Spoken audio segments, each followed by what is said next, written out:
everyone, my name is Michaela, and today I'm going to be talking about Leonardo da Vinci's Virgin of the Rocks.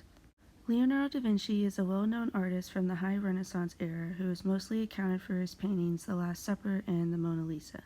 However, he has one piece in particular that often goes unmentioned, his version of the Virgin of the Rocks, which is also known as the Madonna of the Rocks.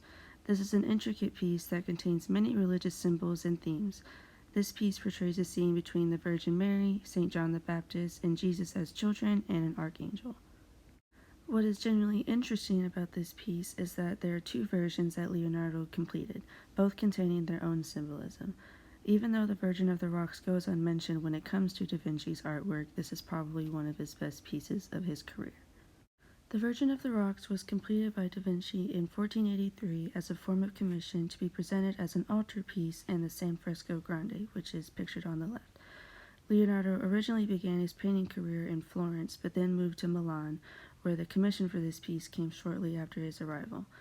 When Leonardo completed the first version of the piece, there was a dispute between himself and the commissioners for the price over how much they were going to pay him.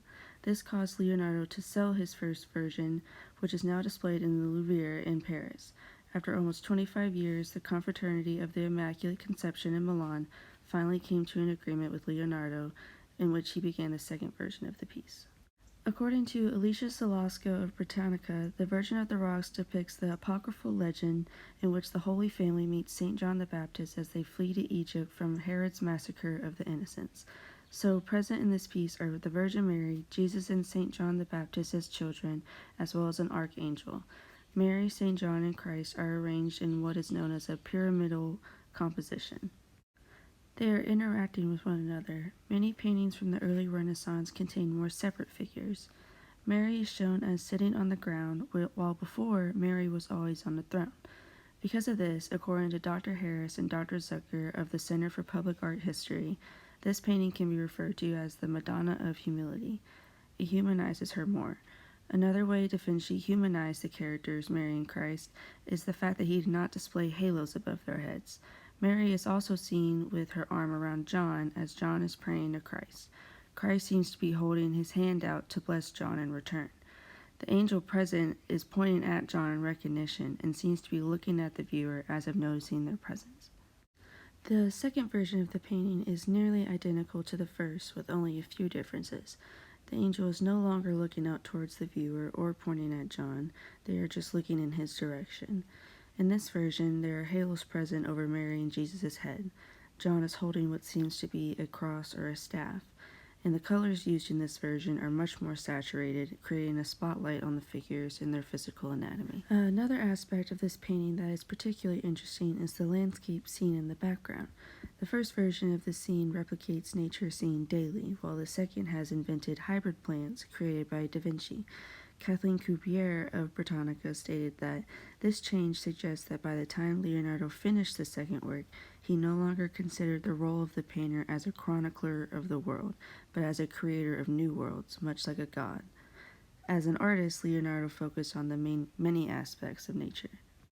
Many of his drawings in his sketchbooks were of different movements in water, different trees and flowers, which is how he was able to display his own creation of a plant. According to the National Gallery, the plants beneath St. John the Baptist and the Virgin are growing strongly with bright flowers and healthy foliage. Plants even sprout from the rocks above. This otherworldly landscape suggests that this scene would have taken place early on in God's creation. Leonardo uses many of his techniques to create this scene between the religious figures. One of these techniques is what is known as an aerial perspective. Specifically, he displays the mountains in the far background as a pale blue as well as blurring the edges. He does this to imitate our vision and how it is perceived from a far distance. Another technique that he incorporates is creating a spotlight on the figures by making their surrounding environment darker. According to the National Gallery, this illumination emphasizes their divine beauty. This use of shading also makes the figures appear to be three-dimensional. Overall, Leonardo da Vinci used his wide set of techniques to create one enchanting version of a religious scene and two. He was the first artist to display Mary and Christ as true human beings, like any other person who views this scene. The Virgin of the Rocks is not the most famous of Da Vinci's paintings, but is arguably the most symbolic and well-done pieces of his career.